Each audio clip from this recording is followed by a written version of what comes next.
How you guys doing? It is Thursday, August 6th, 2020. I here in this quarantine. I'm James Sims. And for this episode of The Elite, I'm going to get into the elite performances of last night and what to expect today, because it is a Thursday. You never really know what's going on today with baseball, with basketball, and now with the hockey playoffs and everything that's going on and what to look forward to today, tomorrow, and everything else. So first I'm going to start with this. The New York Yankees and the Philadelphia Phillies had a doubleheader yesterday, and in the first game, the Phillies scored 6 runs in the sixth inning to give them 11-7 edge over the New York Yankees.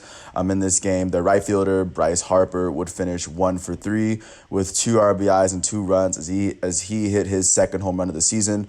In this game, Aaron Judge, as a designated hitter, would have finished 1 for 4 with 3 RBIs as he hit his seventh home run of the season. Gleyber Torres, their shortstop, would finish 0 for 3 with a strikeout. With this 11-7 win, the Phillies are now 2-3, and the Yankees now have that's when they got their second loss of the season. In the second game of the doubleheader, the Yankees ended up besting the Phillies, splitting this day after beating them 3-1. After an amazing pitching performance from the entire Yankees lineup in their 7 innings, Aaron Nola would make his return for the Phillies, and he would strike out 12 in 6 innings and only allow 3 hits and 1 run. I would give him the pitching performance, but the Phillies lost.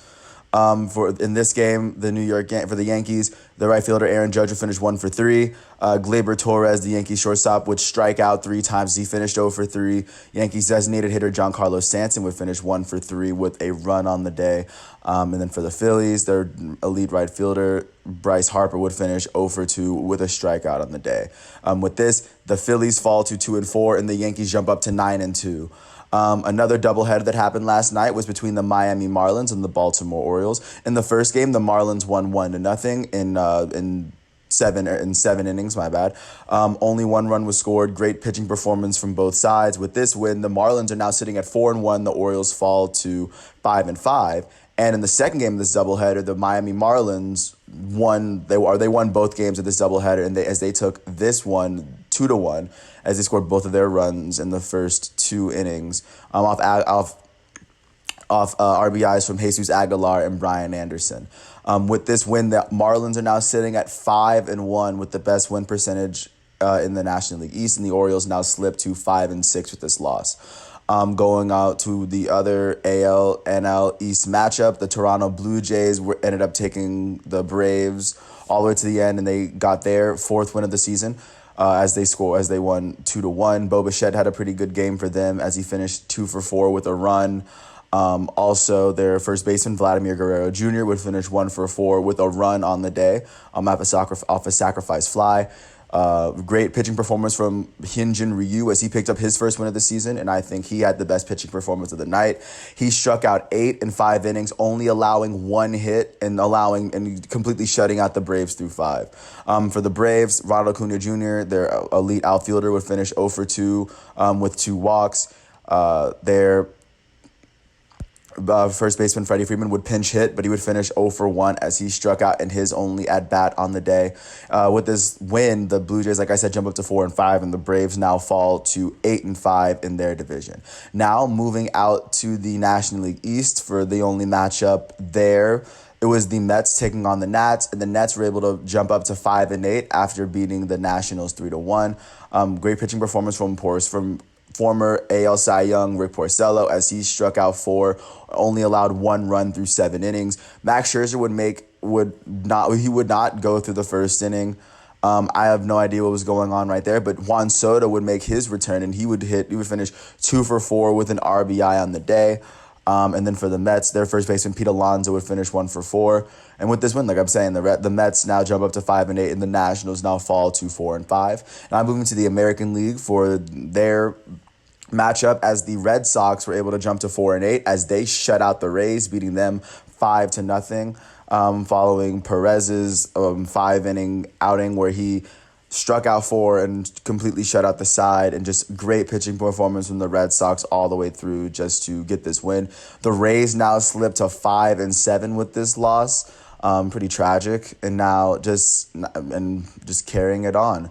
Moving on to the Central, the Minnesota Twins took on the Pittsburgh Pirates, and the Minnesota Twins are the league's first team to 10 wins, as they were able to put on 4 runs in the ninth inning thanks to Max Kepler's 3-run home run, and they were able to get 5-2. They were able to squeeze out a 5-2 win against the Pirates, as they scored their only 2 runs in the last inning.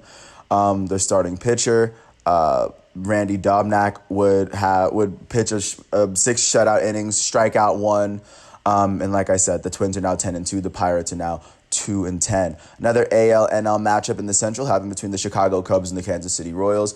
And with this win, the Cubs they're the National League's first team to 10 wins, as they were able to score 6 runs on the Kansas City Royals, led off by Yu Darvish, who got his second win of the season, striking out 4, only allowing 1 earned run in 7 innings. Great game from him.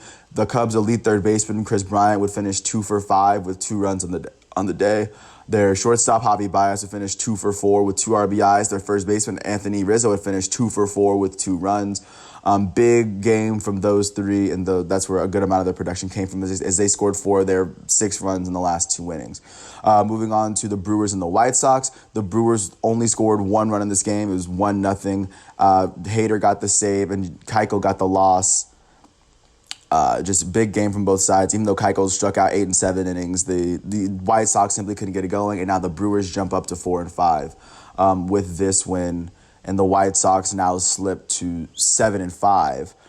And moving on to Cleveland, the Cleveland Indians were able to shut out the Cincinnati Reds, as they were able to beat them 2-0, led by Clevenger's 5.2 shutout innings in which he struck out 4. Francisco Lindor would finish 1 for 4. And just with this win, the Cleveland Indians are now a game above 500, as they're now 7-6, and the Cincinnati Reds are now 5-7. Now moving it out west, going and starting with the National League West, the San Francisco Giants were able to squeeze out a win over the Colorado Rockies, beating them 4-3, and they now jump up to 6-7, and Colorado picks up their 3rd loss of the season. Their Colorado third baseman, Nolan Arenado, would finish 1 for 4 with his 3rd home run of the season, with an RBI and a run for them. Additionally, and moving on to the Houston Astros and the Arizona Diamondbacks, the Houston Astros were able to get 14 runs dropped on them by the Diamondbacks, as the Diamondbacks scored 9 runs in the 4th inning. Of course, led by Cole Calhoun, who I think had the play of the day, as he hit the league's first inside the park home run. Pretty big day for him, as he had 3 RBIs, all coming in the 4th inning, and the big 4th inning for the Arizona Diamondbacks. With this win, they jump up to 4-8, and the Astros are now 6-5. Jose Altuve, their second baseman, would finish 0 for 5 with 2 strikeouts. Their third baseman, Alex Bregman, was 1 for 4 with a strikeout. And with this, they are kind of falling a little bit behind. But going, of course, to finish out the National League West, the LA Dodgers played against the San Diego Padres and picked up yet another win, of just easily escaping with a 1-run win. Ross Stripling would pick up his 3rd win of the season, as he allowed 4 runs but still struck out 7 through 5.2 innings. And Kenley Jansen would get his 4th save of the season.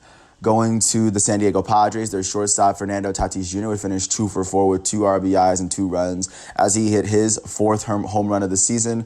Additionally, Manny Machado, the Padres' third baseman, would finish 0 for 4 with a run on the day. And going to the Dodgers, their center fielder, Cody Bellinger, would finish 0 for 4 with a strikeout on the day. Their right fielder, Mookie Betts, would sub in, but he would eventually not play. Big performance for the Dodgers came from their right fielder, Jock Peterson, who finished 2 for 3 with 3 runs and 5 RBIs, as he hit 2 home runs on the San Diego Padres. Really, really big game for him. And the Dodgers needed that win. And with this loss, the Padres now fall to 7-6, and now the Dodgers are 9-4 with a good amount of space between them and the Padres. Now they're looking at the Colorado Rockies. And going out to the American League West, the Oakland A's hosted the Texas Rangers, and they were able to drop 6 runs on them. Three of them coming within the seventh and eighth inning to give them the win. They now are sitting at 8-4, and the Rangers fall to 3-7. Matt Chapman, their third baseman, would finish 0 for 4 with 3 strikeouts, but Matt Olson, their first baseman, would finish 2 for 3 with 2 runs and 3 RBIs. He hit 2 home runs on the day, and the A's were able to come away big. And I think Matt Olson, for just having 3 RBIs and being one of the big reasons that they were able to pull up this win, I think I think that he is the hitter of the day. Either him or Mike Trout, but he won. Speaking of Mike Trout, the Angels would go on to face the Seattle Mariners. Mike Trout would have a career game as he hit 2 for 4 with 2 runs and 4 RBIs, as both of his hits ended up being home runs. But they ended up losing. It was a pretty big game for him. He put on 4 RBIs for the Angels. I mean, it's really a toss-up between Mike Trout and Jock Peterson, but I'd give it to Jock Peterson because they actually won the game. But very, very big game, pretty big day in the major leagues and what's going on with baseball right now. And just to give you just a hint of what's going on with the standings, I'll start out west because I usually start out east. Just to give you a good idea with what's going on and how these teams are situated, with some teams playing more games than others. Starting out in the West, the Colorado Rockies and the Los Angeles Dodgers both are tied at the very top. Colorado Rockies are 8-3. The Dodgers are 9-4. The San Diego Padres are 2 games behind both those two teams, sitting at 7-6. A game behind them is the San Francisco Giants, who are 3 games behind the Rockies and the Dodgers, and a game and a half behind the Giants are the 4-8 Arizona Diamondbacks. And they are 4.5 games behind the Rockies and the Dodgers. Moving to the NL Central, the Chicago Cubs at 10-2 have the best record in the National League, or they have the most wins in the National League. They're now sitting 4.5 games ahead of the second place Milwaukee Brewers, who are 4-5. Half a game or tied with them are the 2-3 St. Louis Cardinals, who are probably not going to play for a bit.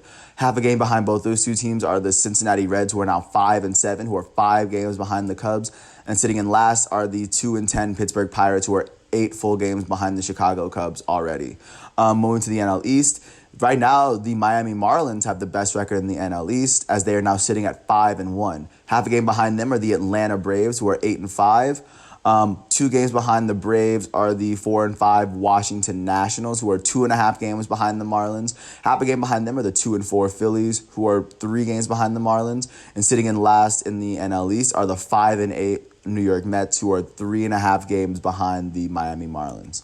Going out with the West in the AL, the Oakland A's are leading that division by a game and a half, sitting at 8-4.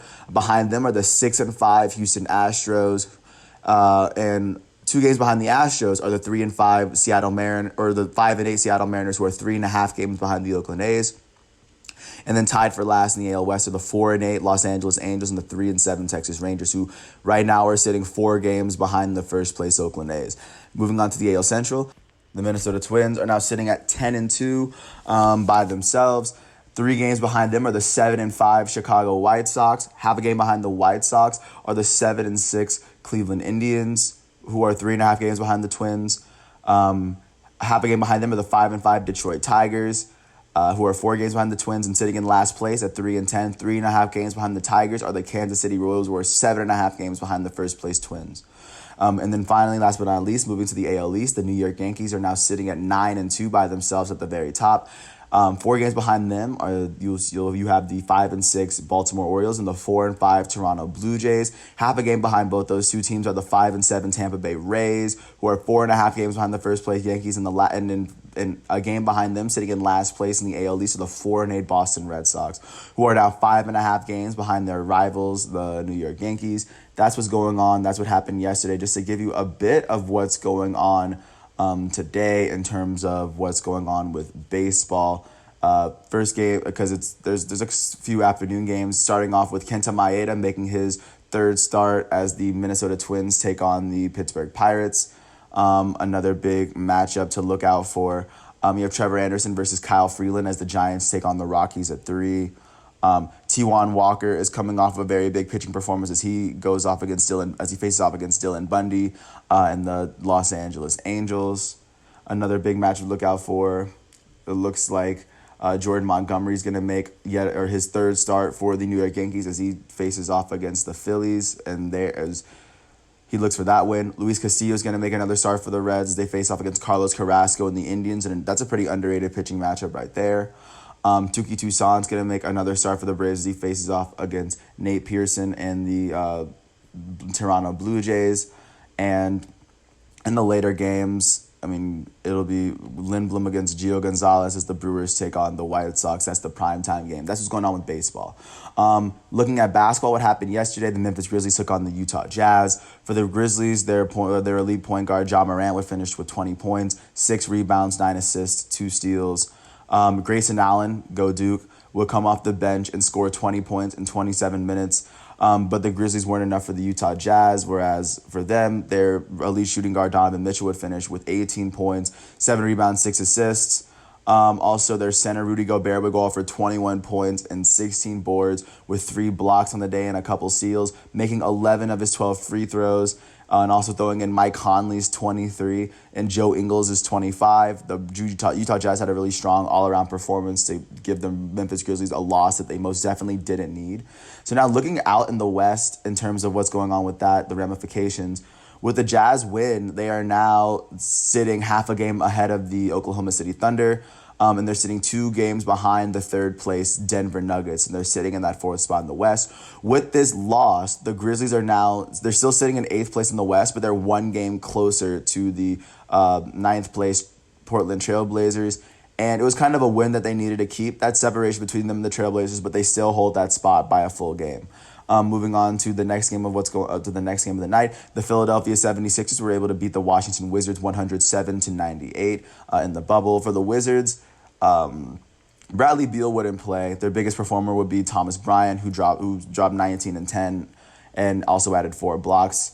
And for the Sixers, their elite center, Joel Embiid, would finish with 30 points, 11 rebounds, 3 assists, 3 steals, and 2 blocks, shooting 11 for 20 from the field, making 8 of his 9 free throws. And Ben Simmons, their elite point guard, he would shoot 2 for 10, adding in 8 points, 6 rebounds, and 4 assists in 23 minutes. And the Sixers were able to get the win with this loss. Of course, I think the Wizards are already out. I think the 8 is already set in the East, but with this win, the Sixers are now a game behind the 5th place Pacers, 2 games behind the Heat, with a chance to actually gain like some home court advantage. They're very, very close with a few games left. But that was a big game. It was a big game and a big win that they most definitely needed. Moving on, the Denver Nuggets faced off against the San Antonio Spurs, and they were able to beat them 132-126. Big game from the Spurs. DeMar DeRozan would drop in 18 points. Derek White would score 23. Rudy Gay would drop in 24 off the bench, but it simply wasn't enough because the Denver Nuggets, they had a new star is born. Michael Porter Jr., their forward, would end up dropping 30 points, 15 boards. He didn't have a single assist on the day. I think that's kind of funny, but he still dropped 30 and 15 with shooting 11 for 19 from the field. And I think this is the game that he's awakened. I have to see if he becomes an all-star sometime soon. I might add him to the elite eventually, but I think a star is born. I think this is the day that he finally took off, and I think he's the NBA performer of the day. But it was a much-needed win for the Nuggets as they still have that separation, as they are still 2 games ahead of the Utah Jazz, and they're now half a game behind the Clippers, as they're within striking distance of taking that number 2 seed. And with the loss, the San Antonio Spurs are now they're 2 games behind the Grizzlies, and the Grizzlies lost. This would have been a good chance for them to get closer to the Grizzlies, but well-fought game. They just couldn't really stay in it. And moving on to the next game, as Chris Paul took on LeBron James, but this time it was the Oklahoma City Thunder versus the Los Angeles Lakers. The Lakers just weren't enough, but they already clinched their playoff seed, their top seed. Anthony Davis and LeBron James would both play 30 minutes. Anthony Davis would score 9 and put in 8 rebounds and 5 assists. LeBron would finish with 19 points, 11 rebounds, and 4 assists for the day. And the Lakers just weren't really bringing it that day.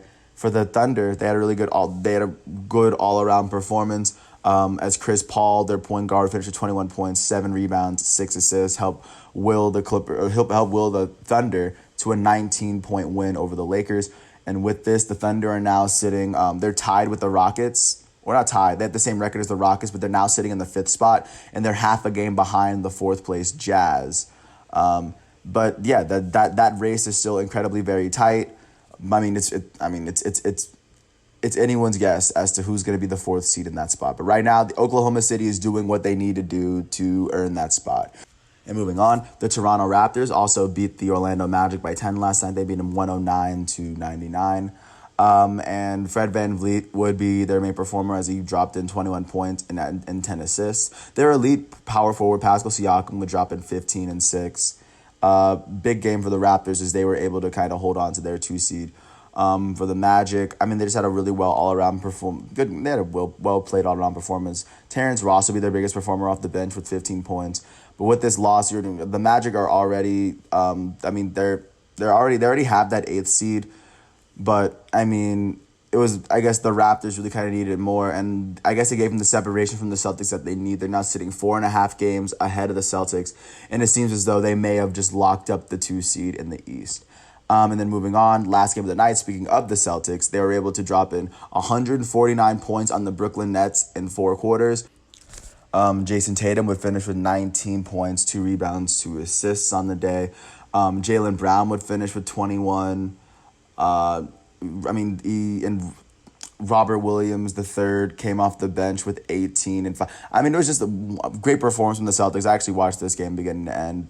It was just well played game by the Celtics. They almost put on 150 points almost in 4 quarters. And with this win, they're sitting 2 games ahead of the Heat. It was a win they most definitely needed if they want to hold on to their positioning. I think the Raptors for them are definitely out of reach, but it was a good win for them. And the Nets are still sitting pretty comfortably in the 7th spot after the Magic lost. And it looks like they may lock up the 7th spot in a couple of days. That might just be what it is. But that's what basketball was looking like yesterday, and in terms of what to look for today. Just to see what's going on. The Pelicans take on the Kings at 1:30 as they're still fighting for a playoff spot. The Heat play the Bucks at 4 o'clock on TNT. That's going to be a big primetime game as Giannis Antetokounmpo faces off against a team that's really fighting for playoff position. I doubt Giannis is going to play much because they already clinched the 1st seed, but we'll see. Bubble MVP TJ Warren takes on Devin Booker, and I think that might be a pretty good game too. On TNT, Kawhi Leonard, Paul George, and the Clippers are going to face off against Luka Doncic and the Mavericks in a 7-point game and a 7-star game right there. Also, the Trailblazers are playing the Nuggets. That's a pretty big game because the Trailblazers have a lot that they're playing for as well. And then last on TNT, the Rockets are facing off against the Lakers, and that's a 8-star game, one of the very few ones in the NBA as LeBron and AD take on James Harden and Russell Westbrook. So that's what's going on with basketball as of right now. Biggest performer, I would say the biggest stand-up performance was Michael Porter Jr. with what he was doing. And, of course, just a big game from the Nuggets just going down the stretch. Jeremy Grant would have... He would have a skying dunk on the baseline that I thought was the best play of the night. Nothing crazy. None of these games really went down to the wire. But overall, there was still a lot of good games in basketball where a lot was at stake, and they played their hearts out. And then going to the NHL, going to what's going on in their playoffs, the Florida Panthers to the New York Islanders in Game 3, led by their left winger Mike Hoffman as he added in a goal and an assist to help them get their win. They now have a 2-1 lead over the New York Islanders. Moving on to the Coyotes. They ended up beating the Predators 4-1 after they scored 3 goals in the 3rd period, led by their goalie, Darcy Kuemper. Sorry if I butcher your name. They were able to get their 2nd win of the series as they now lead 2-1 over the Nashville Predators. Also, the Tampa Bay Lightning were able to beat the Boston Bruins in their qualifying round robin. They beat them 3-2. Led by their center, Tyler Johnson, as he was able to put in a goal and an assist in a much-needed win. Also, the Avalanche were able to shut out the Stars completely as they beat them 4-0, led by Pavel Francouz. Sorry if I got your name. Sorry if I butchered your name once again. But he had 27 saves, saved all of them. And with that, it was a pretty big win that they needed. Also, the Montreal Canadiens took on the Pittsburgh Penguins, and they were able to take a 2-1 lead in the series as they now lead 4-3 following a big performance from their defensive player, Shea Weber, who finished with a goal and an assist despite being a defensive player. And then in the last game of the night, the Chicago Blackhawks were able to drop 4 goals on the Oilers as they beat them 4-3. They take a 2-1 lead in the series, led by Jonathan Toews, of course, the man out there, as he scored 2 goals. Big performance also from Leon Draisaitl. Sorry if I got your name wrong, as he scored 2 goals and an assist for the Oilers, but it just wasn't enough, and the Blackhawks were able to win that one. And then looking to what's going on today in playoff hockey, the Canucks play the Wild in their game 3. The Capitals play the Flyers in a qualifying round robin. Same with the Golden Knights and the Blues. The Maple Leafs play the Blue Jackets in game 3 as their series is tied 2-1. And then game 4 of Calgary versus Winnipeg is going to happen at 10:30 as Calgary currently leads that series 2-1, and they're looking to advance with a win over the Jets. So that's what's going on with sports as of right now. I really appreciate you guys for hearing me out. I wish everyone the best, and peace out. I hope everyone is well in these times.